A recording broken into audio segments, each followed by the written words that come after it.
তুমি এত তো মিষ্টি মিষ্টি কেক বানাও, একটু তো টক ঝাল মিষ্টি কেক বানাতে পারো নাকি? নমস্কার, আমি জুহি। অনেক দিন পর আবার একটা নতুন কেকের ভিডিও নিয়ে আপনাদের সামনে হাজির হয়ে গেলাম।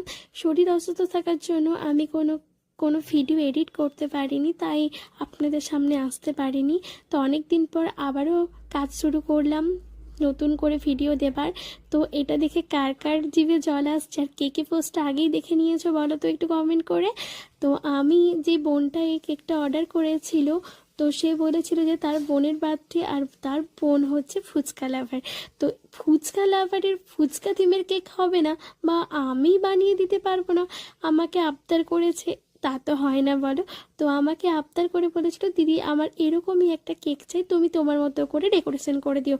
তাই আমি আমার মতো করে ডেকোরেশন করে নিয়েছি। একটা টক চলের মটকা রেখেছি, আর সাথে রেখেছি 4টে ফুচকা। যখন ফুচকাগুলো বানাচ্ছিলাম না, আমার নিজেরই জিভে জল চলে আসছিল। আর সাথে দিয়েছি কাঁচা লঙ্কা আর পাকা লঙ্কা, যেটাকে বলে লাল মরিচ, লাল মরিচের ঝাল।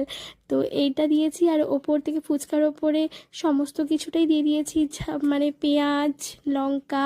তোমরা আবার এটা ভেবো না যে ওপর থেকে সব কিছু দিয়ে দিয়েছি আর ভেতরে আলুর পুরটা দিইনি, ওটা তো মাস্ট বলো, ওটা তো দিতেই হবে।